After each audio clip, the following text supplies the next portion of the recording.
Guys, comes a year after that storm in Rock Hill, South Carolina last year. I think caught many of us off guard. Our friends at IBHS, the Insurance Institute for Business, Home, and Safety in Chester County, South Carolina, has a new report out.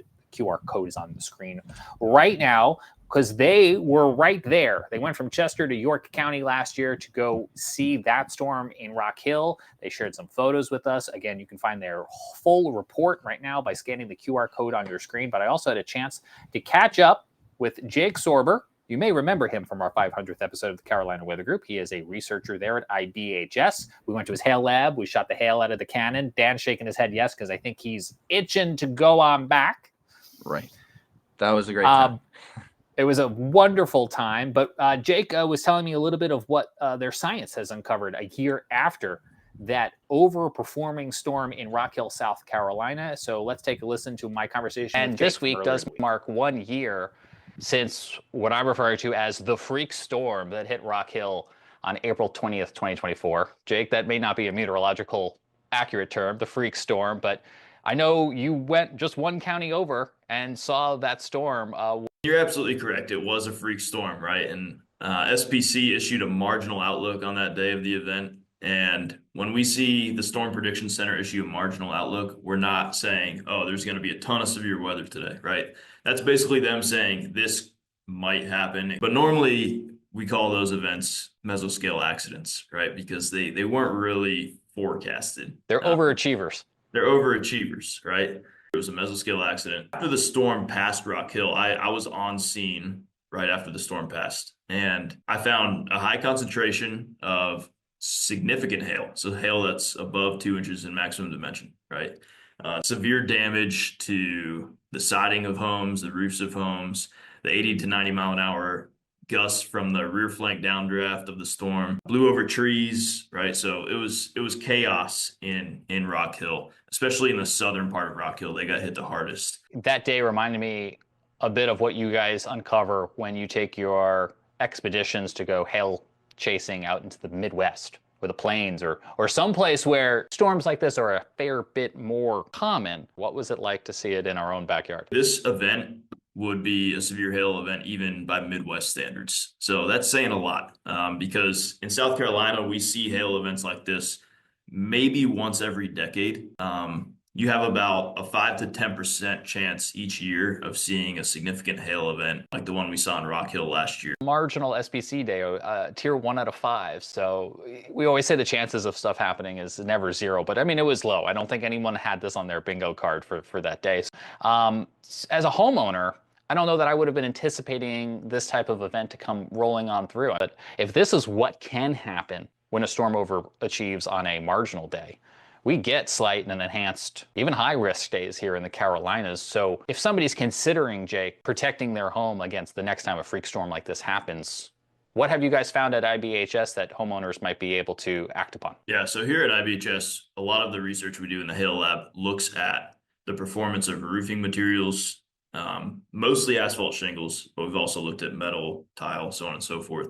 We've also looked at siding, and we found that there's two main classes of shingles. There's conventional asphalt shingles, and then there's asphalt shingles that are designed to withstand impacts from 2-inch hail. The asphalt shingles that are designed to withstand impacts from 2-inch hail perform better, but those are mostly only available in the Midwest where these kind of events happen all the time. And so what we saw in Rock Hill was just a lot of these regular asphalt shingles, these conventional asphalt shingles being exposed to this 2-inch hail. It was basically, these roofs were basically being damaged regardless of their age in the most severe hail. Now, when you get to the fringes of the hail swath, so the hail swath is where that storm is dropping the hail spatially, right? You have that smaller hail. And if you have a new roof, your chances of that roof surviving that smaller hail is pretty high. But as you go to older roofs, so maybe you had a 10, maybe a 15-year-old roof, you had a much higher chance of experiencing damage. But in that 2-inch hail, in the core of that hail, right, we saw regardless of what the age of your roof was, it was being damaged, okay? And so that's something that might be unique to these conventional asphalt shingles. We don't know because we haven't studied an event where we have a mass of impact rated asphalt shingles that are designed to withstand these 2-inch hail stones, right? That is the image, I think, of a perfect world, right? Where everyone's got the most protection on their home as possible. There's certainly a cost factor associated with that. So as a homeowner, I guess I'm constantly weighing the risk versus reward of what materials I'm using.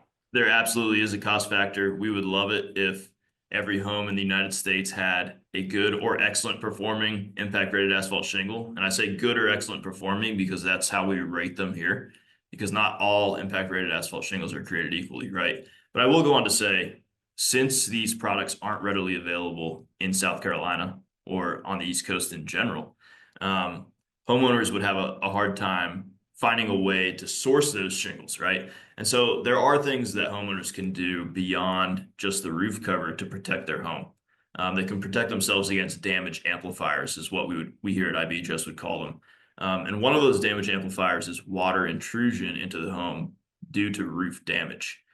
We saw this in Roddy Park in Rock Hill. We have a picture of a water intrusion specialist truck parked outside of a house, right? And whether that water was getting into the home because wind tore that asphalt shingle off the roof, or the hail was so severe that it punched holes through that asphalt shingle, it was probably both. But in general, homeowners can do what we would call a sealed roof deck. It's part of the fortified program. So they can tape the seams of the sheeting on the roof. So the plywood has seams in it. They can tape those so that if the roof cover does fail, or as we like to say, when the roof cover fails, that water won't enter into your attic, it won't enter into your home and cause further damage. I remember on this show, Chief Meteorologist Brad Panovich from WCNC had an accidental testimonial for some of these impact standards because, to your point about availability of some of these things, or even kind of the workmanship of some of these things in the Carolinas, they're not usually needed, but may be needed. He redid his roof. He worked with his vendor to fortify it, even though the vendor hadn't previously done that type of work before. And lo and behold, his house took a hit from a tornado, and he saw some of the benefits of that. And that's what I was thinking about when you were talking about, the availability of these things, or maybe having to work with your contractor to really execute that. You guys have a report out about what you guys saw last April in Rock Hill. There's an interesting nuance in it that I hadn't considered before about solar panels, as people maybe are considering getting solar panels. Do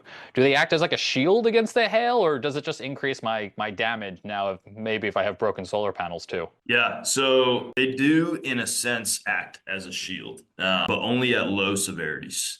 And only slightly. So at low hail severity, say your hailstones are only an inch, right? So they're just barely marginally severe is what we would say. Those solar panels won't be damaged by hail that size, right? So solar panels are one of the few materials that actually perform well to what they're designed to. So it takes about a 2 to 2¼ inch stone to crack a solar panel. So as you go from smaller hail to larger hail, you go from you're less likely to have a claim, and then all of a sudden, boom, your solar panels are getting damaged because you have 2-inch hail, and now you're more likely to have a claim than if you didn't have solar panels. And the real world science that you guys do, right? You're not going to knock on somebody's door and say, hey, do you mind if I fire 2.5-inch hail at your home and see what happens? But then these storms come about from Mother Nature, and in a way they give us scientific data out of maybe someone's unfortunate interaction with Mother Nature. The fact that this happened in our backyard a year later, Jake, I'm still like shaken and surprised by it. Let me ask you this last question as we wrap up. You've seen a lot of this hail damage, what you do in the lab, what you do out on your expeditions when you go storm chasing. What was your lasting personal or professional memories from going to Rock Hill a year ago and seeing the siding damage, the roofing damage? I actually put this in the report. So obviously the roof damage was severe, but it's not the most visible. At least it wasn't the most visible for those on the ground. The siding damage was striking. The amount of shredded vinyl siding on homes, especially homes that were open to just the onslaught of hail, right? There were no trees. And so that siding really got destroyed. Siding is a vulnerability in these events, right? And they account for a large part of the loss.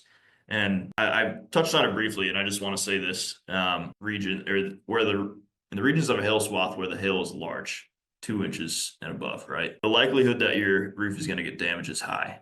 The potential for mitigation and reducing the burden on homeowners and insurers comes when we increase the baseline performance of these building products, especially asphalt shingles, we can actually shrink the path of damage from that hail. So the hail that's on the fringes of that storm, smaller, right? And so if we increase that baseline performance, that smaller hail isn't going to damage the asphalt shingles. Right? And so that's kind of the crux.